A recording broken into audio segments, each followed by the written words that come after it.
Welcome to Survey Booker Sessions. Tune in to hear from people working in a range of industries and roles to provide you ideas that you can take away and use in your own business. I'm your host, Matt Nally, the founder and director of Survey Booker, which is the leading CRM and survey management system for surveyors. So on this week's episode, we have Tim Kenny from Tim Kenny Surveying. So thank you for coming on today. Well, thank you for having me on. Do you want to give everyone a bit of background? I think some people will have seen you on LinkedIn and sort of you post on there quite regularly. So some may already know you, but do you want to give a bit of background as to sort of who you are, what you do? Yeah, okay. For those that do, I'm the person who just waffles garbage on LinkedIn on an overly regular basis, according to some people. But apart from doing that, I'm also a residential surveyor, qualified back in 2007.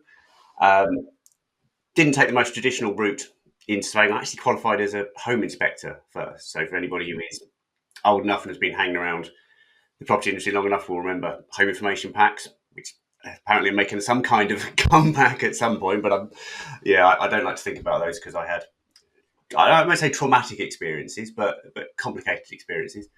But I trained as a home inspector. I was going to produce home condition reports that were going to go into the home information packs, and probably everyone already knows what happened with those and where they went.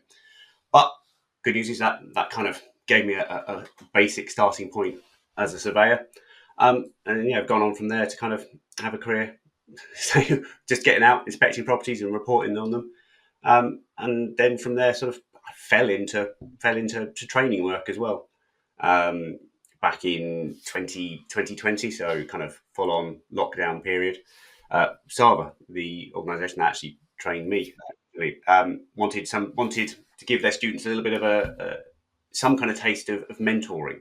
Students couldn't get out with surveyors anymore because nobody was going near anybody. So they wanted to bring in a little bit of some taste of that. So they brought me in just to do presentations on some of the properties that I've been to, and that then went from there into kind of developed into the training I offer now. That's really interesting. Okay, so one of the things what we're going to talk about today is obviously level threes and a number of different things across the three topics. So understanding when a survey type is appropriate and requirements for them and so on. But what sparked your interest with level three specifically, I suppose, and staying in the training side since COVID? So I got interested in why I provide the training on level three surveys is because no one else does. In all honesty, there are most of the training of this type that tends to happen in house, doesn't it? Kind of where you get the person who runs the company or the senior surveyors will train up the more junior members and give them their idea as to what a level three survey is or a level two or whatever it is. And that's great, and I'm all for kind of that mentoring approach to training, kind of giving people the benefit of your experience. But also it can be a little bit ad hoc. It's a little bit, I reckon it's done like this, so that's how I think you should go ahead and do it. And actually, there's maybe is a need to kind of step back from it and go, actually, what really is a level three survey? And I know particularly because I didn't take the most traditional route. I kind of had to teach myself what a level three survey was. I had some support from other good surveyors and everything else. But yeah, I had to kind of work it out from first principles. I had to go back to the documents, go back to the case law, go back to as many copies of reports I could get my hands on. And that kind of led to this understanding of what actually a level three survey is. And I think as an industry, we're quite good at focusing on the building pathology, the construction knowledge, that solid technical knowledge. There are some really great surveyors out there with really great knowledge that they share and those that are just out working. We can always do better. I'm not going to say we're perfect. The mistakes are happening on a regular basis, but I think, as an industry, we do that side of it well. But they say no one's focusing on actually the what actually makes level three. If you have all of that, you can have the best construction, the best building pathology knowledge. You can go out and you can, mentally pull a building apart. But if you can't put that into a compliant and useful report, that knowledge is worthless. So there's that missing step, and that's what I try and kind of fill with the training that I offer. Well, okay, so it's an interesting starting point then. So, and we touched on this just before we actually started recording, but um, how do you decide what level of survey is appropriate for, I'm going to say a job, because is it based on the property or is it based on the sort of client's requirements? So Well, can one trump the other? yeah, I mean, here we do have the RICS home survey standards, and we're going to talk. We're going to have to talk about the home survey standards quite a lot in this. And I really want to kind of just sort of start by saying I think it's a good document. You know, it's a massive improvement on what we had before. I think it's really well structured. The concept of it is really good. But I tend to view it as a good first draft. You know, we're still at that relatively early stage with this format of standard. We're due a new one, hopefully the work on that starting soon, and we'll see a new one next year. So that'd be really good. But I say, because like with any first draft, you know, it has its flaws. And it hasn't been until it's really been in use. You know, it's only been in use since 2021, so it's 3 years now. That you kind of start to see where the problems in it are. So I'm just saying that I do think it's a good document, so I'm not going to flag it off, and I'm not going to be overly critical about it. But we do have to kind of reflect somewhat on the elements that are missing, the kind of the problems that are there, and we need to work out. I think it's looking at it from a continual improvement perspective, though, isn't it? It's not. We're not saying you have a perfect anything, and that's where it goes. It's just we're now on the continual improvement path of how do we refine it. And as times change, as new things come in, new things will go into that document as well, even in the future. But anyway, but one of the things it does do really well is when you look at the kind of the requirement, or where it's just what type of property should have have what level of survey, or the fact that the descriptions of the levels. The first thing it talks about under each of those levels is the client. You know, for level one, it says this survey level is designed for clients who want a cost-effective report. You know, this what level two is. This is for clients who want. First thing it talks about is the want of the client, what they need, what they think they need. So ultimately, yes, it is the client who determines what level of survey, what their needs determine the level of survey, not the property. You know, and I think, to me, too many surveyors have this strict idea of, okay, well, if it's this age, it has to have a level 3. Yeah. Nothing. Well, and vice versa. I think the other way sometimes as well. If it's this age, it only needs a level 2. Yeah. But yet there is nothing in the standards, nothing in the case law dictating that you cannot do a level 1 on a 500-year-old house. I mean, literally, the standards are open. If you're, as long as your client is suitably advised of the risks, then that's all you need to do. I mean, obviously, we kind of have to talk about Heart and Large if we're going to talk about survey levels. That's the kind of you know, we don't get many cases as residential surveyors that relate to condition. The valuers, there's plenty out there for valuers. I'm not a valuer, so I don't get to have to read all of those ones. But this is the case that really stands out for us as condition based surveyors, because a lot of that does revolve around survey levels, doesn't it? There's even an argument from one of the kind of the experts who was involved in the case that, you know, if the surveyor had done a level 3, he'd have probably got away with it. Now, obviously, I'll accept his opinion. He was involved in the case, but my reading of it doesn't quite fit with that. For anyone that's not, I think most people should have heard about Heart versus Large, but is it worth giving just a quick bit of background on that one, just for anyone that doesn't know? Surveyor went out. Surveyor obviously took an inquiry for a survey. They did what we all do: look at Rightmove or whatever else you want to look at to get some details. Saw a property that was relatively modern. I believe it had extensive renovation. I think it was interpreted as being rebuilt, not so much renovated. So obviously, surveyor went out, did their survey, carried out their inspection. They had some concerns over the quality of some of the work. And I mentioned that because I think it's a really important point that we'll probably come back to. They were concerned about the quality of the finish, and that kind of gave rise to a concern. But they didn't see many specific defects. They moved in, found the property was damp. Turns out it hadn't been rebuilt. It had been renovated and extended. And one of the things that got missed out was the damp-proof course.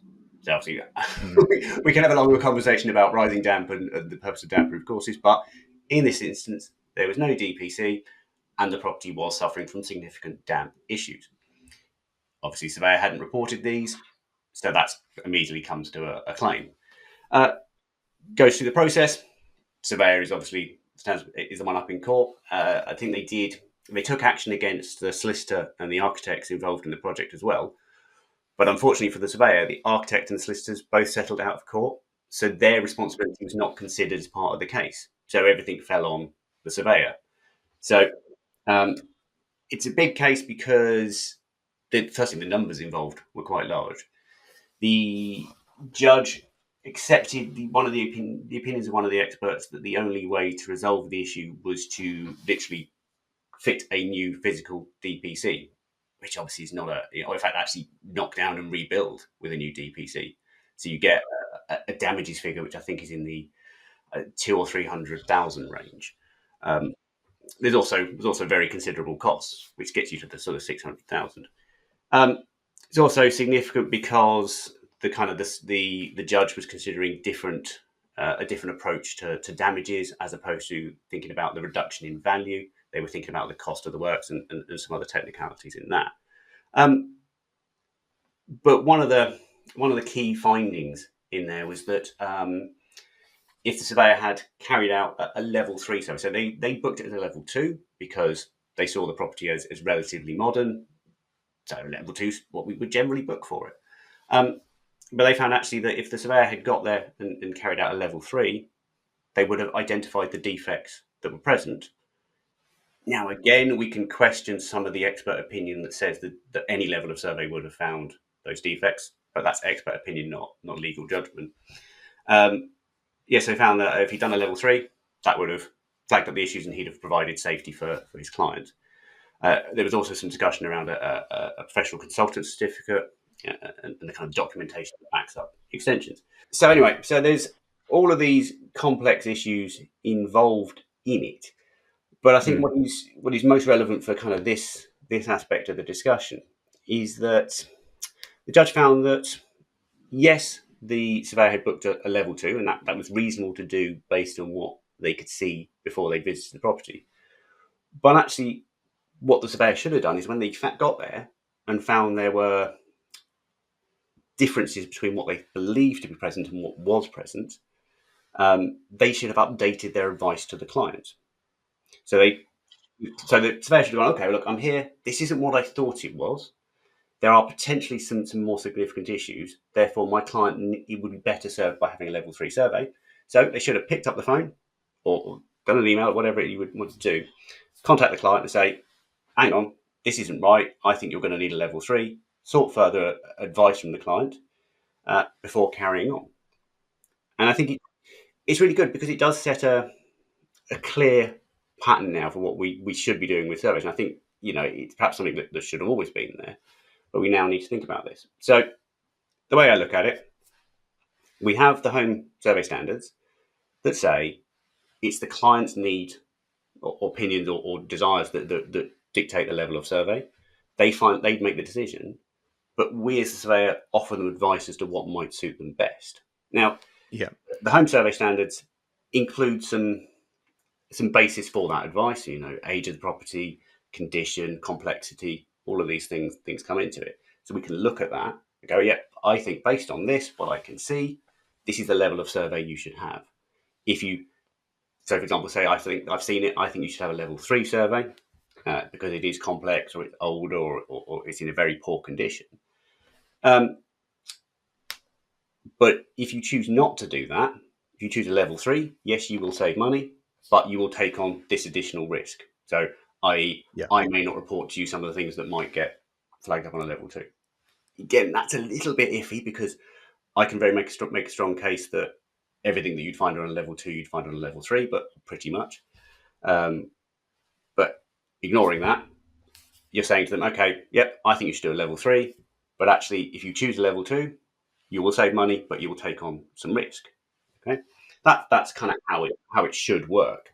And if they go, yeah, okay, I want you to go ahead and do a level 3, that's fine. If they want you to go ahead and do a level 2, that's fine. I'm not saying you have to, You know, I've quite often made the point before that the standards and regulation don't dictate what level of survey we can do. We can do a level 1 on a 200-year-old house. We can do a level 1 on a 500-year-old house if we really wanted to.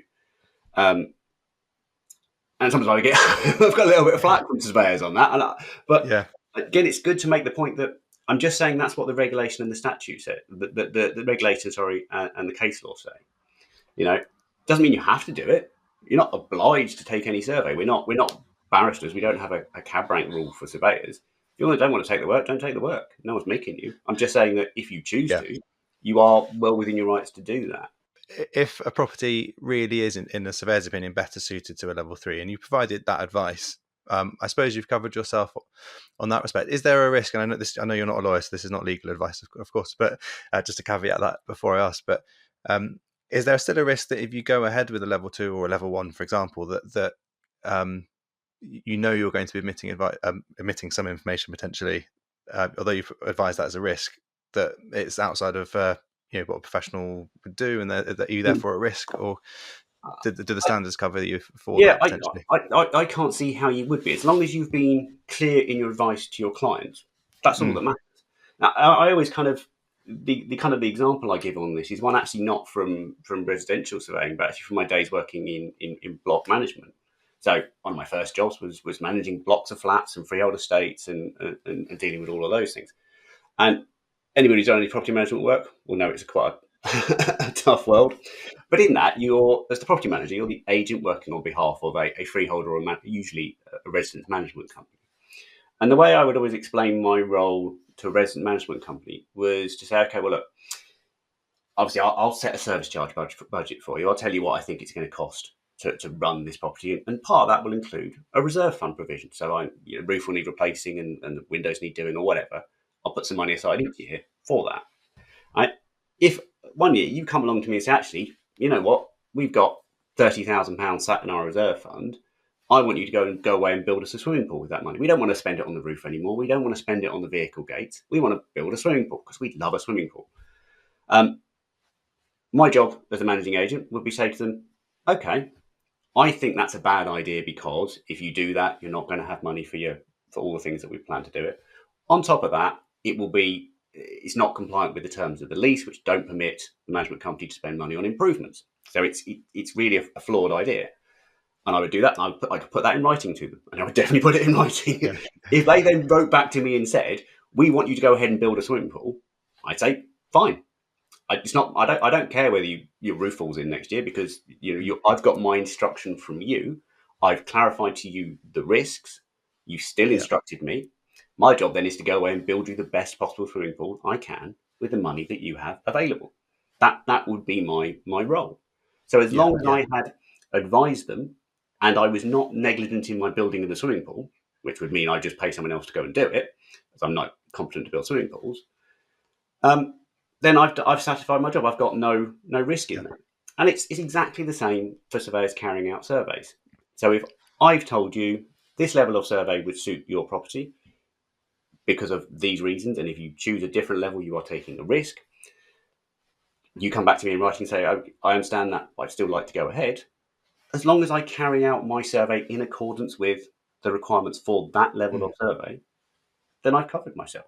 You know, yeah, surveyors yeah, we don't dictate to our clients. We advise.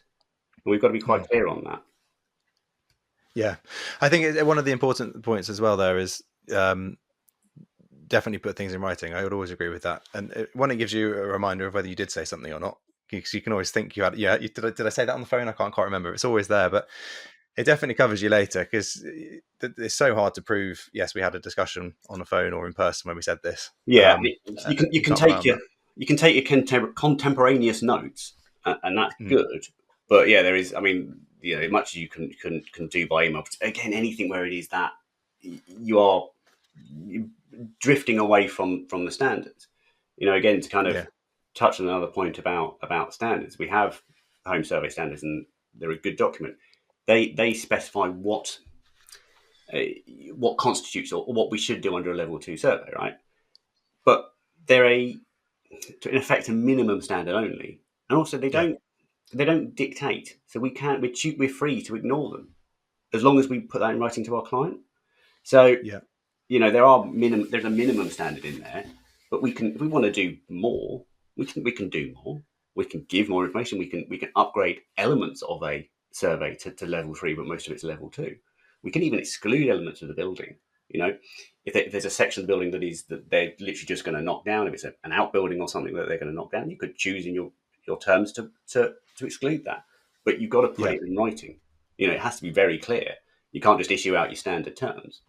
And and I think this is the thing that I think it's important to get across to most surveyors is that, we've got the standards, and we should be noting them, and RICS can enforce those standards on us as members, but they don't override our contractual relationship to our client. I've not seen any evidence. I've not seen a single case or any other document that says to me, RICS guidance overrules case law. Case law is there, and then you've got it's not RICS guidance is not legislation. It sits No. under case law in terms of the hierarchy. Obviously the courts will take it into account, but we can exempt ourselves from it if we do it in the right way. And again, I'm not saying we try and offer a lower standard. We can use it as a minimum and go above it. But again, it's just making sure we do it properly, and we do it for the right reasons, and we do it in writing when we need to. Yeah, the terms of engagement are an interesting one, and we've covered this. I think we'll be covering this on an episode coming up, but we have touched on it before, where potentially sometimes they're seen as just a tick box exercise. Even if the customer just ticks to agree to a link online, and I don't believe that's compliant at all with the home service standards in terms of personalization and so on. But it's, I think, exactly as you said, if you use them in the way that it properly outlines what you are providing and what you're not providing, it's there not just as a compliance aspect, a tick box exercise, but actually just to make the whole process easier for both parties on what is and isn't going to be in that final report. Expectations are set, I think, is how I look at it.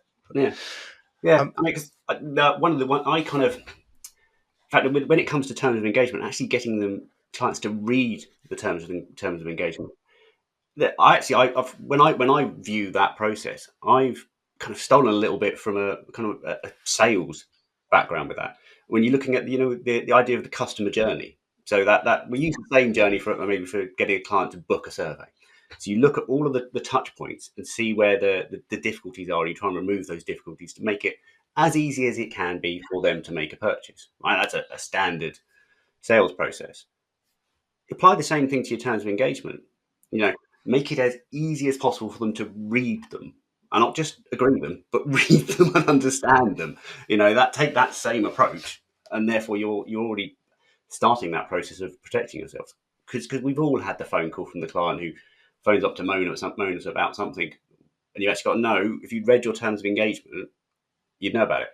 Of course, you find you're legally protected, but nobody wants to have the unhappy client because they haven't read the terms.